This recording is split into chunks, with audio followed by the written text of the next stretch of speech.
Hello world, it's Nostalgia Tash and you're listening to Nostalgia Tash Watches Disney Plus Films.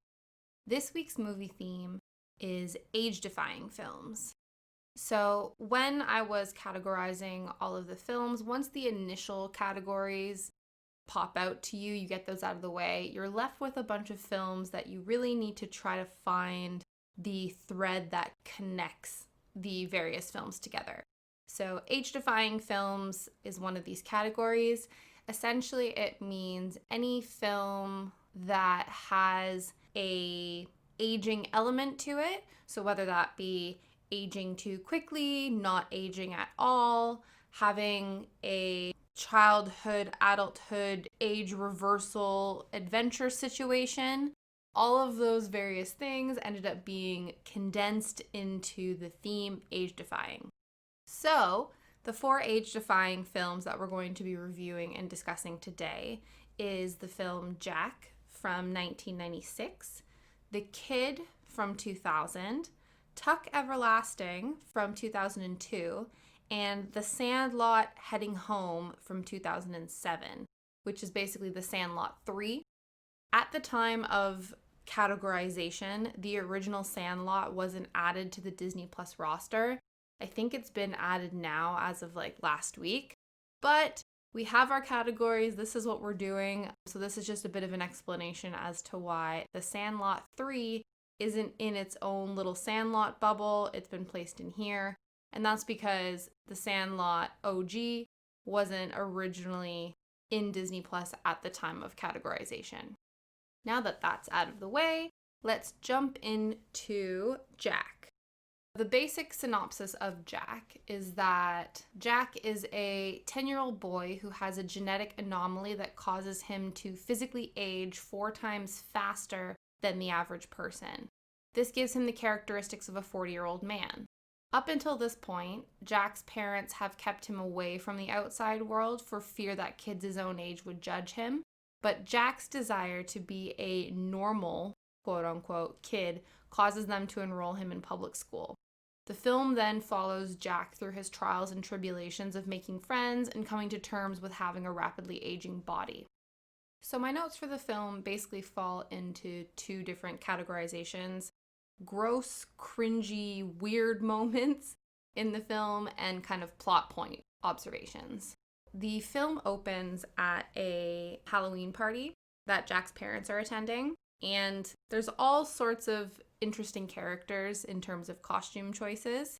There's some that I think are a little bit dated, or ones that I think kind of show that this is more of an adult-based film or clearly an adult-based Halloween party. There's a cocktail glass, a box of cigarettes, a bottle of wine, and then this crazy thing that I can only describe as like a boob monster, which ends up in the conga line. I think according to IMDb's parental guidelines, they think it's a female pig that this person is dressed up as, but I can only describe it as their face is a boob, and then they have 2 sets of other boobs all along their body with long blonde hair and then some sort of weird arm-hand situation. It was really disturbing. I had to pause the film and go back and make sure I was actually seeing what I was seeing, because if you are just kind of glazed over watching oh, it's a party, whatever, you'll miss this character. And I highly recommend going back in and trying to find him and confirming whether to me or to yourself what you think this thing is. Because, like I said, IMDb said it might be a female pig. I can only describe it as a crazy boob monster. One of the other things that I noticed in the Halloween scene is they sort of interject it with these 2 women that are dressed up as cats. And I don't know if this is just a product of the time, but there are some cheap fat jokes in it where these 2 cat ladies are talking about Jack's mom. Because I guess she's only meant to be 6 weeks pregnant or 12 weeks pregnant, so she's not even showing yet. And these cats are just doing this back and forth about she doesn't look well, she looks bloated. And then the other cat's oh, I just think she's fat. Which I think is really cheap. I feel like we've evolved that cheap fat jokes aren't something that we do. Especially because, and obviously this doesn't excuse it or make it right in any context, but Jack's mom isn't even showing. She looks very thin. So I could see how that might be potentially like triggering for people, especially if you see films at a young age or at an impressionable age and you hear like, oh, well, that woman's probably fat and she doesn't have an ounce of fat on her body. That could maybe make you internalize some thoughts about yourself. So I wasn't a fan of that, but I hope that that's just a product of the film being done in the 90s. Some other really kind of gross or disturbing moments in the film is when Jack's in school as a 5th grader. Random aside, J-Lo is his teacher, which I thought was really cool. I was very excited to see J-Lo in this film. But anyway, she assigns an essay to them where they need to write about what they want to be when they grow up. And one of the kids, I think it was George, one of the kids that Jack becomes friends with later, they have this really gross, cringy exchange where he goes, I want to be a gynecologist. And J-Lo's like, you better have a good reason for it. And he goes, you're my reason. Which is so gross. And he's in 5th grade. Like, how does a 10-year-old know what a gynecologist even is? Ugh. Some other, like, I don't know, like super cringe moments were Louie's mom, played by Fran Drescher, and she is fabulous. She has amazing clothes in this film. I love her. I love her character. She's awesome.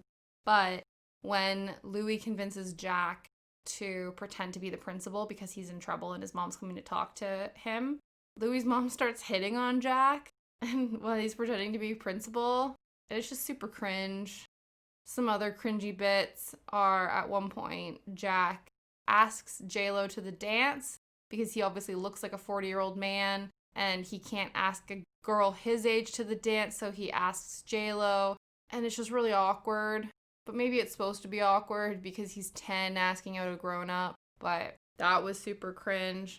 And then another thing that wasn't cringy but was kind of weird, and I don't know how I feel about it, was basically once Jack becomes invited into the little friend group, they have like this initiation where they eat like a really gross pot of food and whatever, and they hang out in this treehouse.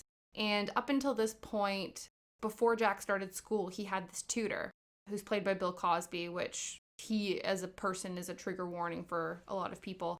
He plays the tutor. And then once Jack becomes friends with all the kids, at one point they invite the tutor into the treehouse and he does the initiation. And I get Jack looking like an old man but still being 10, but this is a grown-ass man who is appealing to younger kids and stuff. And I get the idea of like teachers trying to be cool and hip and stuff, but to come over after school outside of a school setting and like hang out with a bunch of kids is kind of weird to me. But hey ho, it's the 90s. And it was kind of a plot point because they needed to basically have a bigger person in there to ruin the structural integrity of the treehouse and have it collapse. But I still didn't appreciate or didn't like that it was the tutor. Okay, so notes revolving plot.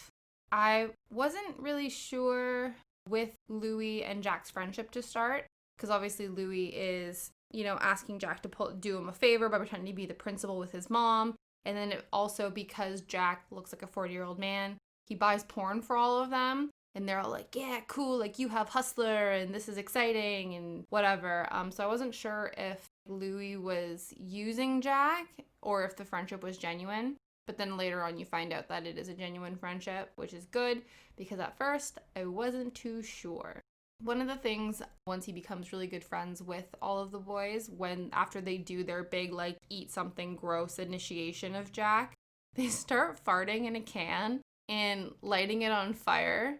And is that a thing? Like, can you actually do that? I didn't Google it or whatever. And I guess it seems plausible because it's like a gas, it's methane. I guess that's combustible, but I don't know. Is that a thing that actually happens?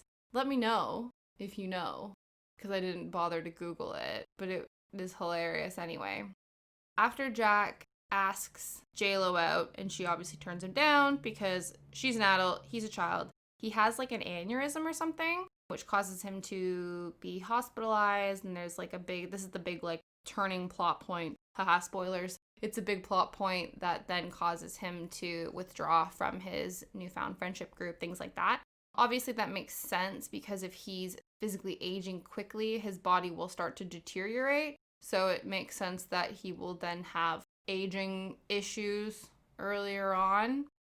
One of the other kind of random, sorry to jump around, one of the other kind of random, like, moments is, again, there's like once this scene happens and Jack sort of withdraws from his childhood life and things, he ends up having more encounters with Louis's mom, Dolores. And this whole time, she still doesn't realize who he is. I don't really understand how that happens because Louis, you see later on when Louis is writing his essay of who he wants to be when he's older, that he has the class photo and Jack's in the class photo. So I don't know how Dolores didn't put two and two together that Jack and Mr. Powell are the same person. So continuing on, the movie at one point flash forward 7 years later at high school graduation. And one of the things that I noticed in this film that I really enjoyed was the actors that they got to play the teenage versions of the young kids were super accurate. I did some research later into the kids and the teenage versions of the characters, and I think only one of them was actually siblings. The one like pair of the actors were siblings, but the rest of them were not related in any capacity. And it was just really impressive that they were able to capture the likeness of the kids in these teenage characters. So I was very impressed with that. At the end of the film, it has two sort of dedication moments. The first one is for Gia, which this film's directed by Francis Ford Coppola, and I'm pretty sure Gia is the name of his daughter. Let me quickly Google that. The granddaughter of Francis Ford Coppola. That's cool. Maybe she was 10 around the time that he made the film. Anyway, yes, so for Gia, that makes sense because they're related. The other one is in fond memory of Armin Gantz. So I had to do a bit of research to figure out who Armin Gantz was, and it looks like he was a set decorator on the film, and he died before the film was released. So obviously after the completion of the film, but sometime within post, he had passed away. So it was really nice that even though they're not like a main, I guess, like highly publicized figure in the film, because usually I find that when there's like a director or a actor or somebody like that, they'll do a dedication. But it's really nice to see that the behind the scenes staff also get recognition for the work that they do and get shout outs in memoriam? I think that's the term, in memoriam. But yeah, I really appreciated that. Obviously it's sad that he passed away, but I enjoyed seeing that there was a shout out to him. And now on to our IMDb segment of the film. So we have a few main bits from IMDb, and then what I also did is a little bit of a highlight of the child actors. Where are they now? I've done a little bit of research via IMDb, just interesting ones because there were a lot of child actors in this film. But instead of going through every single one and seeing what they're up to, I'm just going to highlight the three that I thought were the most interesting, sort of where are they now stories. So the first IMDb fact is that Francis Ford Coppola, the director of the film, gave Robin Williams camping gear to spend the night in his backyard and $10 to spend at Toys R Us before shooting the film. I'm assuming it's to kind of get him into character, and because one of the scenes in the film is a sleepover, maybe it'd help Robin Williams get into character. I thought that was really cute. Very interesting method acting choice. The second fact is that Robin Williams agreed to play Jack after Disney apologized to him for breaking their promise to keep his name out of marketing for Aladdin. So obviously if you listen to the Aladdin podcast, you know that we go into the controversy surrounding why Robin Williams wasn't in the second Aladdin film and going through that situation. So afterwards, obviously there is an apology, and Disney and Robin Williams do reconcile, and that allowed Disney, or that made Robin feel that he was able to then provide the role of Jack in this film.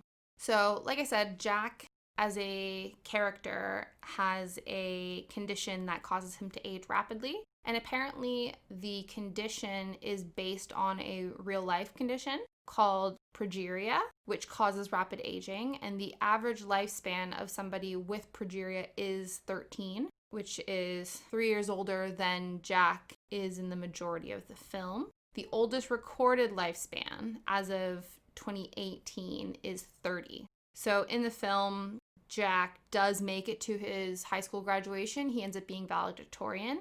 And apparently at his graduation, they speculated, based on the timing, maths, whatever, that he would have appeared to be 72 at his graduation physically. So now on to the Where Are They Now segment.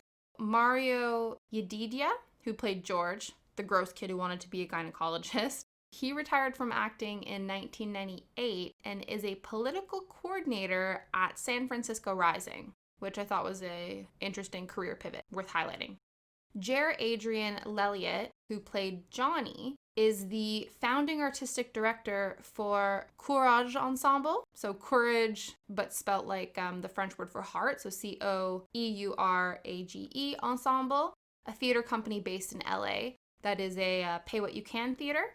And Jesse James Shislom, who played Johnny at the age of 18, so the graduation one. He actually works in visual effects now and has been a visual effects supervisor in many of the Marvel films, which I thought was that was an even cooler pivot than the political pivot of Mario Yedida, because he's still within film, but then obviously realized at some point that he preferred the behind the scenes stuff, and it turns out that that clearly works for him because he's been very successful in the visual effects field. All right, so now we're going to take a quick break, and then when we come back, we will dive into The Kid from the year 2000. And we're back. The next film that we're going to be covering is The Kid from the year 2000. I think this is the only film of the four that we're discussing today that I actually had seen previously. This is a film that I feel like they put on TV quite a bit. I think that's where I first saw the film, was just it happened to be on one day, and so we watched it. So essentially, the film is about Russ. So the character of Russ is a cutthroat image consultant who is visited by his 8-year-old self. In order to get Rusty, who's the childhood version of Russ, back to his time period, Russ needs to remember a pivotal moment in his childhood that changed him. Once this moment is remembered, Russ evaluates what's really important, and with the help of Rusty, reconnects with his inner child. So Russ is played by Bruce Willis, and Rusty is played by Spencer Breslin, Abigail Breslin's older brother. In terms of notes for this film, it's mostly plot-based things. So Russ is an image consultant, and he has I think she's like a videographer who works with him to help improve the images of some of these public figures. And you can tell that she is going to be important. She really tries to humanize Russ. She still kind of has that inner child active in her psyche, and Russ and her clearly have a connection, but he's still too ingrained in his douchebaggery to really sort of see that at the beginning of the film. So once Russ starts seeing Rusty, he thinks he's hallucinating, and he goes to a therapist and just wants an easy fix. Because he's Mr. Business, it's like he doesn't have time to have hallucinations. He just wants a pill to make it go away, and then he can get back to his life. But his life is what is the problem. It's really funny. So once you realize that 8-year-old Rusty is the quote-unquote hallucination, I love the interactions that they have. Because basically Rusty is like, okay, cool, so I'm me now. I must have all these amazing things that I think I'm gonna have. And he doesn't. You know, as much as almost 40-year-old Russ thinks he's like some big hotshot, to 8-year-old Rusty, he's a big loser, because Rusty's standards are childlike, but also I think still very prevalent in something that could be attainable, or something you could want to attain as an adult as well. So there's no dog named Chester, he's not a pilot, and he has no wife or family. So these are sort of the three main things that Rusty thought was going to be his life when he grew up, and he doesn't have that, so he's like, damn it, I'm a loser now. It's really cute. So again, Rusty realizes how important Amy is, even if Russ doesn't. And it's sort of cringy, but it's really cute how Rusty clocks in at the importance of Amy and tries to propose to her, which was really cute. Something else that, again, Rusty is really interesting in his observation and understanding. So, of course, he's pissed that he doesn't grow up to be a pilot. So he's like, well, then what do we do? And Russ tries to explain it to him, but he kind of has a hard time doing it. And so there's this very interesting moment sort of around the midpoint of the film where Rusty says, I think I know what you do now. It's actually really easy. I figured it out. And so Russ is like, oh, okay, what do I do? And he goes, you help people lie about who they are so they can pretend to be someone else. He figures it out, and Russ, the lights are slowly starting to turn on for Russ that he really isn't living his true, authentic self.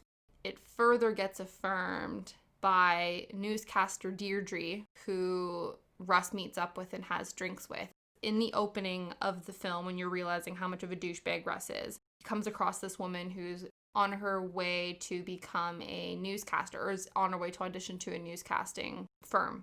So Russ, tears her a new one, telling her all about what she needs to change so she will be successful. So he sees her on the news in this, pit of questioning his entire existence. And she starts dropping truth bombs. Russ is kind of realizing, because up until this point, his whole thing is he's like, well, I have to get Rusty back to his time period. I have to make him not a loser. But then you realize it's not that Rusty needs the help, it's that Russ needs the help. And Deirdre helps him realize that. So the pivotal moment gets realized. At first they think it's because Rusty is bullied by this group of kids. And so there's this moment on his birthday that he needs to stand up for himself. But that's not the true pivotal moment.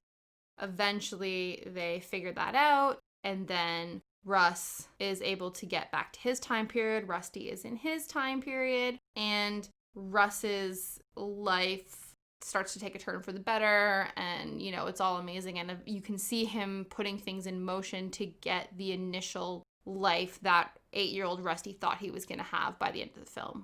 And one of the really cute moments at the end of the film during the credits, or right before the credits, is an explanation of just a random fact, because at one point Rusty asks Russ, why does the moon sometimes look orange? And Russ doesn't know. And so Rusty's like, oh, we're even stupid when we grow up. Because I think kids have a lot of interesting questions, or they have a lot of curiosity about the world. And I think as we age or turn into adults with responsibilities and mundane jobs and whatever, we sort of lose that curiosity about the world because we just don't have time to stay curious. So that was another sort of moment maybe to tell the audience that it's important to still stay curious about the world. So anyway, at the end of the film, right before the credits, they do actually answer that question. So the credit scene says, the full moon sometimes looks orange when it rises because the sun has to travel through more of the atmosphere than when the moon is high in the sky. The blue light waves scatter, but the red light waves make it through, just in case you were wondering. So that was very nice. I think that it is a very sweet film. And yeah, those were all my notes. IMDb fact time. Number 1. Towards the ending of the credits, it says that the motion picture was created by Chester Film Inc. Chester is the name of the dog that 8-year-old Rusty wants. So that's an inside joke from the producers, which I thought was very cute. I didn't notice that, obviously, when watching the credits, but I appreciate that they did that. The second thing is Matthew Perry has a cameo in the film. So apparently after striking up a friendship with Bruce Willis on the set of The Whole Nine Yards, Perry accepted the role as the shaggy-haired and heavily bearded Mr. Vivian. He spent 3 hours in makeup for the part, which lasts less than 40 seconds on screen. He also accepted minimum wage for the role and went uncredited. Something that I noticed that's not an explicit IMDb fact per se is that David Willis, who's Bruce Willis's brother, was one of the executive producers on the film. And when you go back in and look at Bruce Willis's filmography, his brother seems to produce many of Bruce Willis's films, either as one of the executive producers or just regular producer, stuff like that. So I don't know if they have their own production company, or if, David Willis is super rich and just funds Bruce Willis's vanity project. I don't know what the context is, but I thought that was interesting that his brother does fund quite a few of his projects. So now we'll do a quick little Where Are They Now segment about Spencer Breslin, who plays 8-year-old Rusty. So Spencer Breslin is quite a staple child actor in a lot of the 2000s. He is in quite a few movies and is in, I think, a few more of the films that we're going to be talking about over the course of this podcast. he's somebody that hasn't really been in any acting for a while. So I've done some digging, and apparently he got married in 2017 to Grace Tame. A bit of a trigger warning. I'm going to talk briefly about Grace Tame and who she is and some of the stuff that she's been working on. So Grace Tame was actually named the Tasmanian Australian of the Year in 2021 for her advocacy work around sexual assault and grooming. If you Google her, she's been very open about the sexual assault and grooming that she experienced as a child, and now she's working for and advocating for children to help ensure that they don't go through the same thing that she went through. So she actually is doing a lot of really cool, amazing work right now and is worth looking into outside of the fact that she's married to Spencer Breslin. That's like a footnote in all of the amazing things that she's been up to lately. So yeah, so he got married in 2017, and I did a little bit of searching on his social media bios just to sort of see what he's been up to. And in his bios, it states that he's the naughty boy from Cat in the Hat, actor / musician / bartender / New Yorker, as of Twitter. That's on Twitter. And then on Instagram, it says naughty boy from Cat in the Hat, and I play music.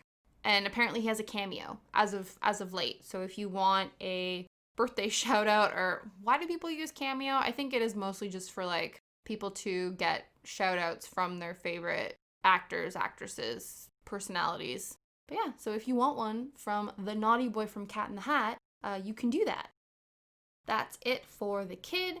Now, again, we're going to take another quick break, and when we come back, we're going to dive into a completely different genre of film, yet still within our age-defying theme, which is Tuck Everlasting from 2002. And we're back. The next film that we're going to be discussing is Tuck Everlasting. So the synopsis of this film is that Winnie Foster feels stifled by her formal upbringing. One summer she meets a mysterious family in the woods and falls in love with a boy named Jesse. However, once Jesse and his family's secret of immortality are revealed, Winnie learns a valuable lesson in what life and living really means. So this one is much more, I guess, ethereal, romantic than the other films that we have in this series. So we'll go over our notes, get into our IMDb facts, talk a little bit about the Where Are They Now, not necessarily child actor edition because these were all grown-ass adults at the time of filming, but Where Are They Now actor situation. So basically, this family, the Tucks, the mom meets up with her two sons about every 10 years, and they, refresh, talk of tales, talk about what's going on in the world. But one of the things that they discuss when they meet up this time around is that somebody's following them.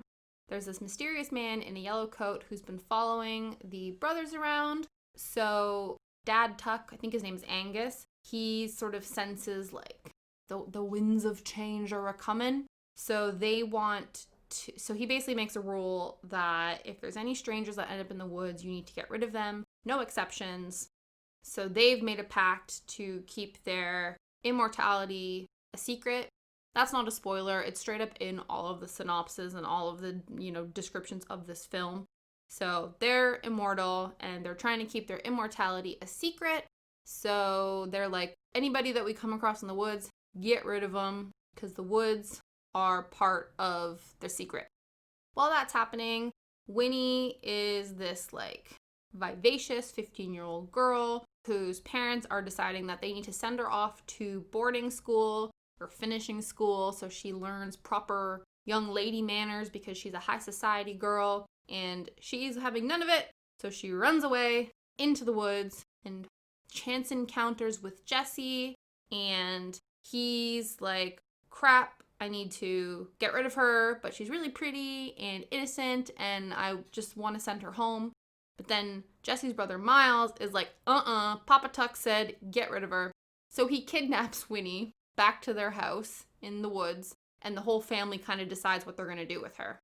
So obviously the Fosters are worried and stressed because their daughter is missing. So they're planning a full-blown search party on that end, and while that's happening, Winnie is it almost could be described as a bit Stockholm syndrome, because she is starting to fall in love with the way that the family operates, how they're much more kind of ethereal and slow moving, and they're not letting life pass them by, and they just have a much more laissez-faire approach to life, which is something that Winnie was craving from how stifled she felt in her own life.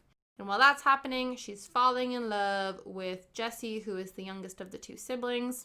Miles isn't too impressed, but you find out later on when Jessie finally explains to Winnie what they are, essentially, that Miles had a family, had 2 kids, and once they found out, the wife and kids, the wife found out about the immortality, she was convinced that Miles had sold his soul to the devil and that he was, I don't know, like a tainted human, so she ran away with the kids. He's been heartbroken and has been like fighting in wars ever since because he has some big old void in his chest from the loss of his family. And you can tell that his hostility was / is as a way to protect Jessie, because he's obviously worried leading up to before Winnie finally finds out about the immortality, that he doesn't want Jessie to suffer the same fate as him and, fall in love and then have this person essentially betray them. So while this is going on, they're falling in love. Jessie wants Winnie to drink from this magical water in the woods so that she can be immortal and they can live together forever. So between Miles dropping truth bombs about the sort of negativity or the less glamorous side of immortality, and then Angus Papa Tuck also is dropping some immortality truth bombs, Winnie has a lot to think about in terms of whether or not she really wants to be with Jessie or not. And I could see, this movie came out when I was 10. If I had seen this movie as a 10-year-old or as, a 12, even 15-year-old, I would have thought that this whole situation was so romantic. As an adult, I realized how stupid it would be if Winnie was like, yeah, sure, I'll be with my 17-year-old boyfriend forever, because 17-year-old boys are, not the epitome of, not the epitome of what you want to, live your life as. There are people who have high school sweethearts and they've been together forever, and that's amazing, good for them, but I wouldn't advocate that to be the norm, especially if you then become immortal, because then how do you leave this boyfriend if things go south? You can't. Well, you could, but then you have to go on explaining it's a big life decision, and that's not something that she should take lightly, and that's why everybody's dropping all of this truth about immortality to her, because it's a very big decision she needs to make. There's this really weird moment before Jessie tells Winnie about the immortality and stuff, and they're falling in love and getting to know each other, where he jumps into this, waterfall, pool of water, and is swimming around, and Winnie's never swam before, and so she's worried about drowning. And so Jessie does this weird thing where he basically describes in great detail, what, you're worried you're gonna sink to the bottom and not be able to float and blah blah blah, and basically graphically describes drowning and being like, what, you're afraid of that? And Winnie's like, yeah dude. But then it's like, I will protect you, I'll keep you safe. But it was just a really awkward, weird exchange. Also super forced. Winnie explains oh, I don't know how to swim. He goes, you're joshing me. I'm like, nobody says that. I feel like that was I don't know if that was a thing or if we just thought that that was a thing. And this was some adults going over the script and being like, that's something the kids say. Because I don't know if that was something that we actually said growing up. But if we did, it probably sounded just as goofy as it did when that line was delivered. Anyway, so the film sort of comes to a head when the yellow man partners with the man in yellow partners with the Fosters to find Winnie in exchange for the deed to the woods, because the Fosters own the land, even though the Tucks have lived there for forever because they've been hiding. And the yellow man in yellow, knows that the woods hold the key to the immortality. So they do a little swappy swap. He finds the Tucks and Winnie and attempts to hold her hostage or something, but then Mama Tuck whacks him over the head with the barrel of a shotgun and he's dead instantly, which she's a tiny little, this is tiny little Sissy Spacek, So the fact that a barrel to the shotgun, like, she must be strong to be able to kill him with one giant whack to the head. But maybe, I don't know, I always assume that, like, a whack to the head isn't enough to kill somebody, but maybe I just am mistaken and don't understand how whacks to the head work. But anyway, because this happened, she's been put on death row and she's gonna hang in the morning, so they all have to come up with this crazy scheme to bust them out of prison. And the moment, like, so Winnie goes and, like, creates a ruckus, and that causes the sheriff to come out, and Jesse and Miles are there in, like, I don't know what the time period is, like, revolutionary kind of cloaks. They kind of remind me of, like, Les Mis looking stuff. So they look like Les Mis soldiers. And then, of course, naturally the sheriff, like, shoots them, and then it's all foggy, so I don't know if it's meant to be sort of like, oh, look, they're ghosts or a dream sequence or whatever, and he gets scared and runs off. But whatever. So then they escape, they run off, and then, of course, Jesse's like, but Winnie, like, you need to drink at the pool so we can be together. And you sort of aren't sure what her decision's gonna be. They cut to her, like, playing in the water but not actually drinking it and being like, ooh, what do I do? So anyway, it cuts to Jesse showing back up to the woods in modern times, because basically they have to run off and go into hiding because Mom's a fugitive. And he's like, I'll come back when it's safe. If you drink from the water and wait for me, then we can be together. And at the end, he's, like, driving up on a motorcycle, so you assume it's, like, modern day, like, turn of the century, like the 2000s or the 90s.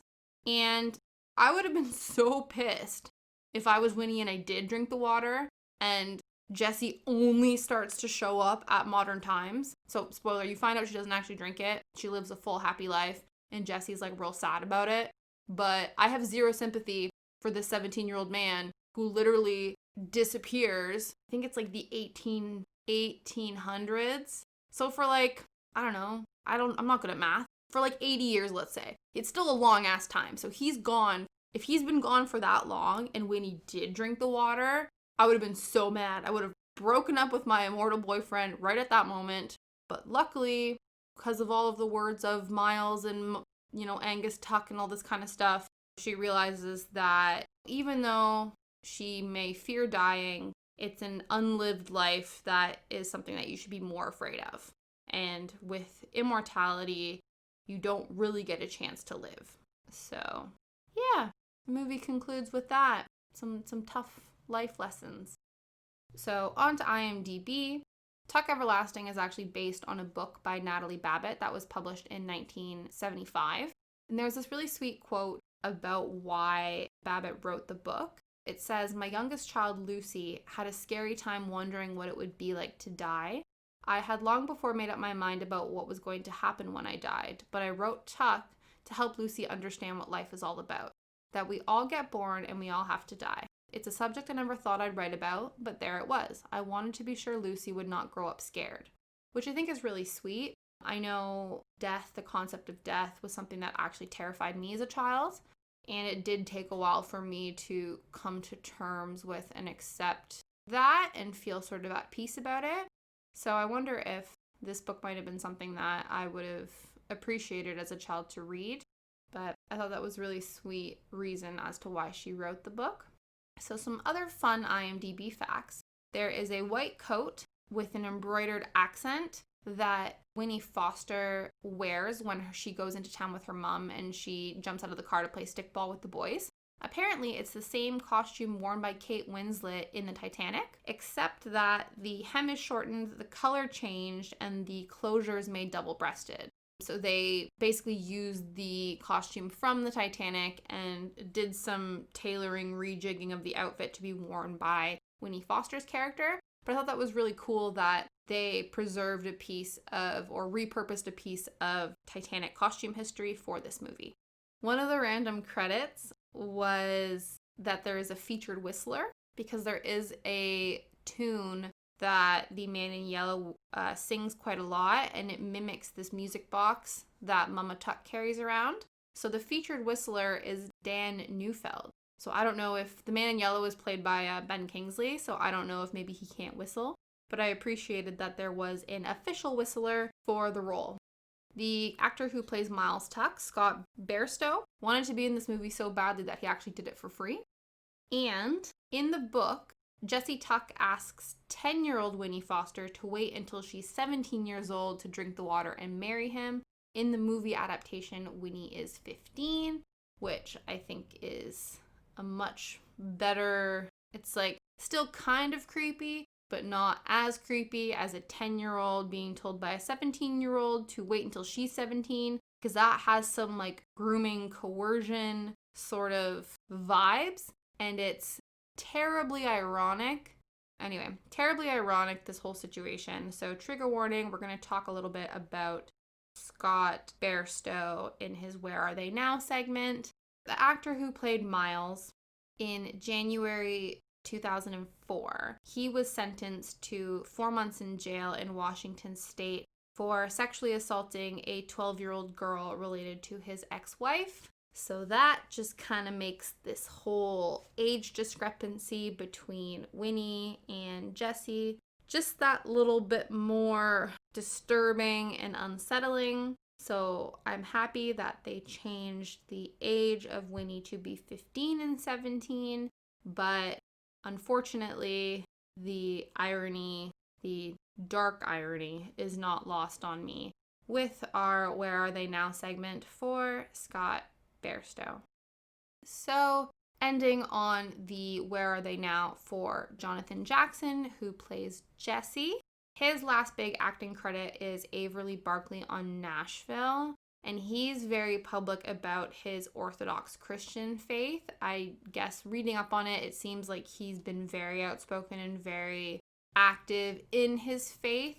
As of September 18th, 2020, orthochristian.com, which I didn't know existed, reports that Jackson had moved to Ireland to help support a new monastery being founded by the Romanian Orthodox metropolis of Southern and Western Europe. So he went super Jesus-y, which is, don't want to yuck anyone's yum.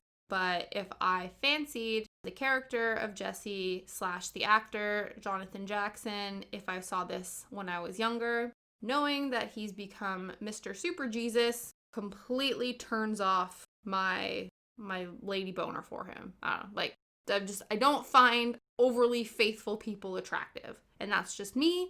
That has nothing to say that it's bad or good.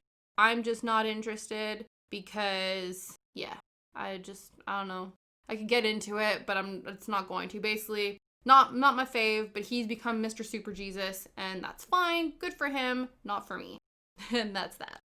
So again, we're going to take one last break, and then we will get into The Sandlot 3, Sandlot Heading Home from 2007, and ooh, do I have thoughts about this one. And we're back.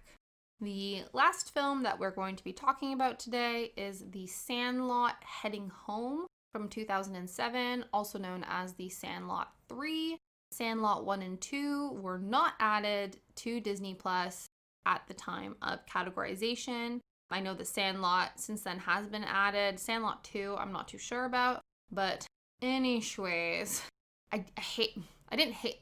You ever watch a movie that's so bad it makes you angry? That doesn't happen to me often, but it happened during this movie. And by the end of it, I was so worked up in how bad the movie was. So I apologize if I don't give this movie an objective critique, maybe. Might get a bit ranty, just warning you. So anyway, the synopsis is Tommy Santarelli is an arrogant Major League Baseball player who is emotionally closed off due to the death of his mother as a child. One day, while practicing his swing, Tommy gets hit in the head with a baseball and wakes up in 1976 in his 12-year-old body. Given a second chance, Tommy realizes it's not just about being good at baseball that's important, it's about being a good person as well. So, the movie is really frustrating to watch. I just find that it's super overacted. The jokes are like super forced.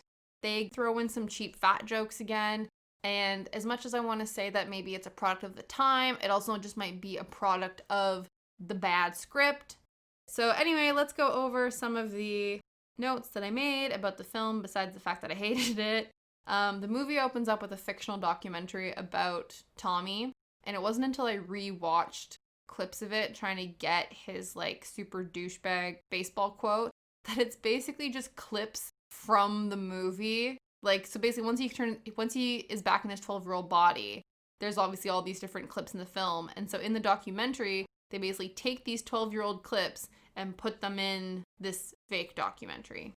Apparently, his nickname is Santa, and he gave that nickname to himself because it was a gift for anyone to watch him play. Another really cringy moment is there's one of the other Major League Baseball players, his name is Benny Rodriguez. He is a really integral part to Tommy's childhood because he's, as a Major League Baseball player, keeps coming back to the Sandlot to help coach and teach these kids. And I guess later on when Tommy's in the MLB, Benny is a coach. And so to show that he is an older person at this point, he has a mustache and some pretty thick eyebrows. And they basically just take like gray or white paint and paint over his mustache and his eyebrows to be like, look, he's older. He has gray hair. And it looks really fake. They could have done better in their hair and makeup department. And then there is Officer Porkchop, who is Two Ton's uncle, who's he's like the county sheriff. He's the police officer. And he just feels to me like he's just trying to be a Jack Black impersonation, like a very poor Jack Black impersonation. And that was frustrating. I will say that obviously this is the bad version, but there is a lot of comparisons to the movie The Kid in the sense that it's like this arrogant adult who then has to reckon with his childhood self, and the pivotal moment that sort of changes him and causes him to be emotionally closed off is the same. So that's interesting. There's this character who is, I guess he's like the sponsor of the Sandlot kids, even though they're not officially like a little league team. So he comes to the Sandlot and helps them practice and funds their jerseys and stuff when they finally compete. His name is Squints, and he looks like an out-of-place man-child. But I found out later on that it's because he's from the original Sandlot, and his whole aesthetic is that he has a backwards ball cap and thick rimmed glasses and bright colored clothes. So I guess to like beat us over the head with the fact that it's the same kid all grown up, they basically kept his whole aesthetic as a 12-year-old and put it on a grown man's body, just to make sure that you're very aware that this is the same person. So, I'm really sorry, guys. I'm just going to go on a rant. So another thing that was really silly and annoying. So at one point, the kids are trying to convince Tommy to play on their Sandlot team so that they can compete against the like bully baseball team. We're getting a lot of parallels from last week's baseball episode in this thing as well. But anyway, so EJ is the team captain of this bully baseball team, and they're trying to convince Tommy to join. And Tommy does these like weekly movie nights with his mom. And so while he's at the movie theater, all the kids decide to break into the theater and like rush the theater during the movie to try to get Tommy to join the team. And because they don't have any tickets, the ticket guy, manager of the theater, is like running around trying to catch them and kick them out. But while this like ruckus is happening, you're getting literally no reaction from the audience members. Like if I was sitting at a film that I hadn't seen before and a bunch of kids were running around being little shits, I would be so angry. I'd be like, sit your ass down or get the hell out. I'm trying to watch Young Frankenstein. But they're like not even reacting. So you can just tell that they were just like random backstage actors who literally were like, yeah, we're just filling the theater. We don't actually have to show any emotion or anything. Because in real life, that would be infuriating. Tommy's like adamant. He's like, I'm not playing for your stupid team. I'm still a 40-year-old MLB star and I'm amazing and I want to spend time with my mom.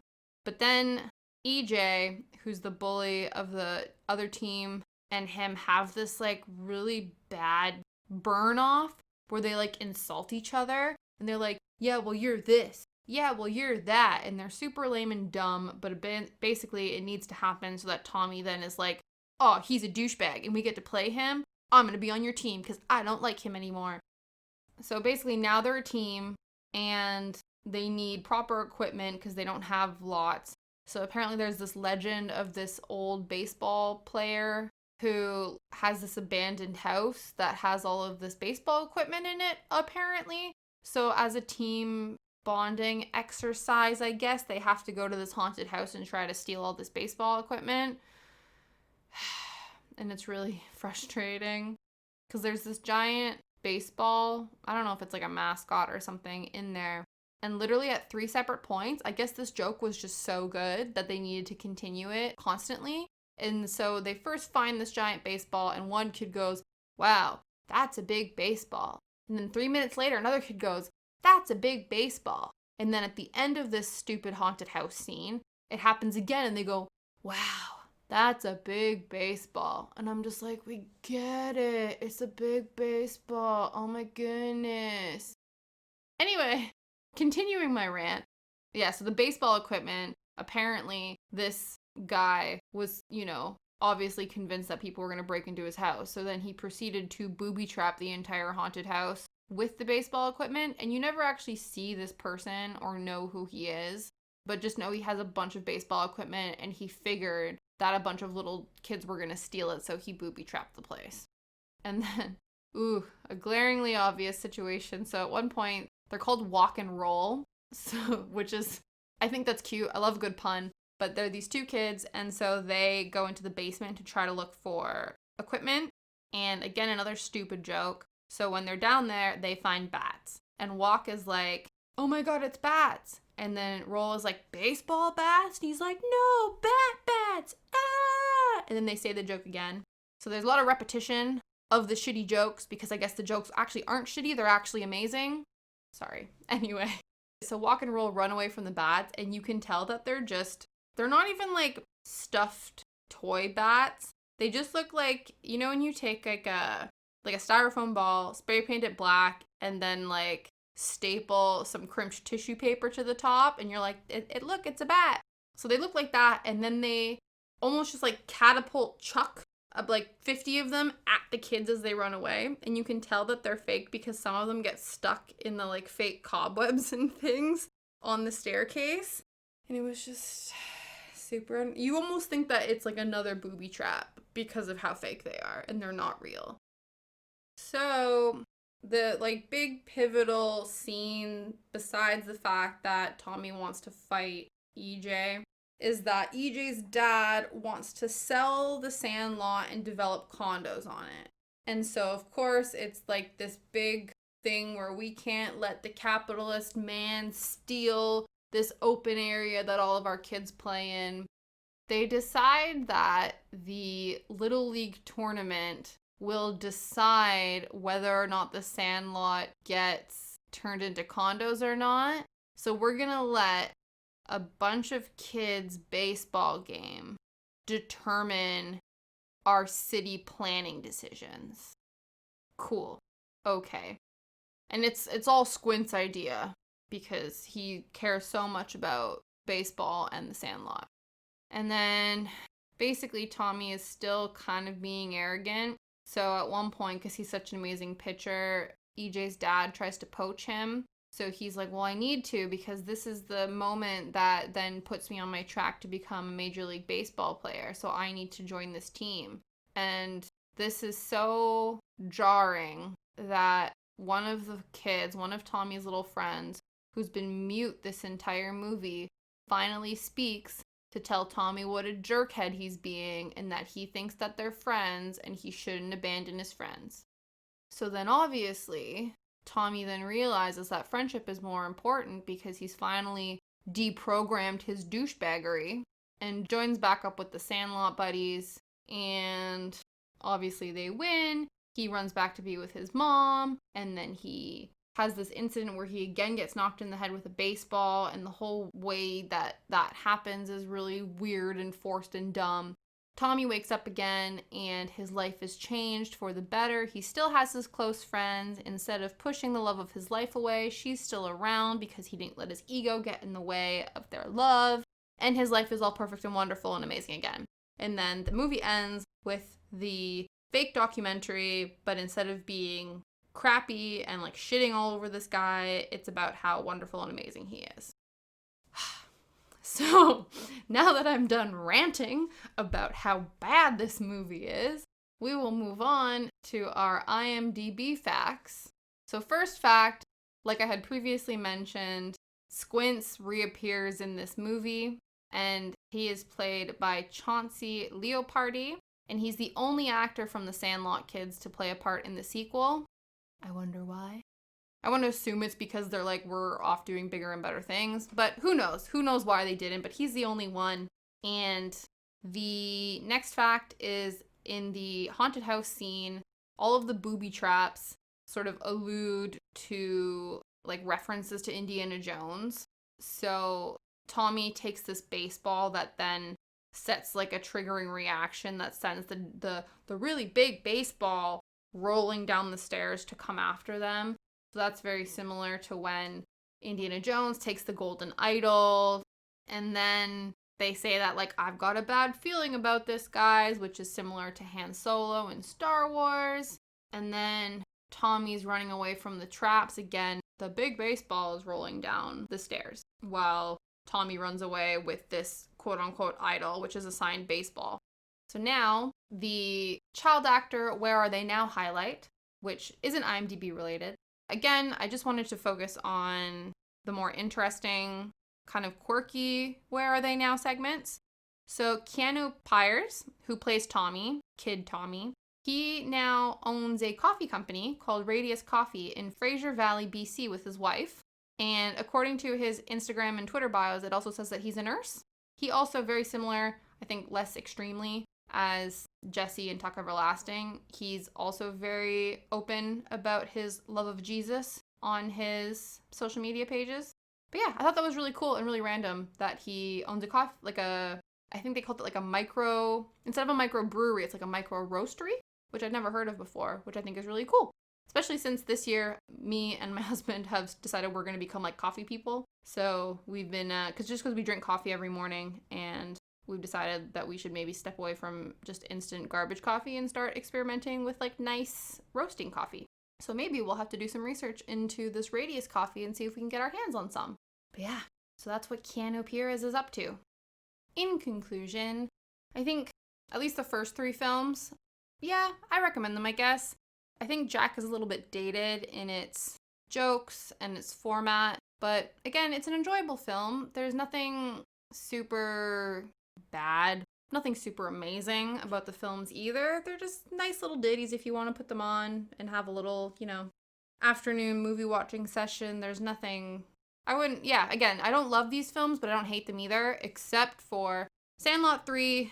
Just avoid this film at all costs. It's a terrible movie. You don't need to watch it unless you want to watch it ironically for all of like the terribleness of it.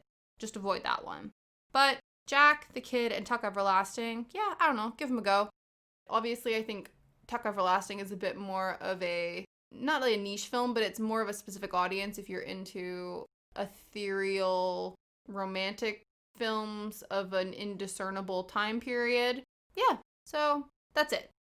Thank you guys so much for listening. Hopefully you enjoyed this episode, and I will see you guys next week. Okay, thank you so much.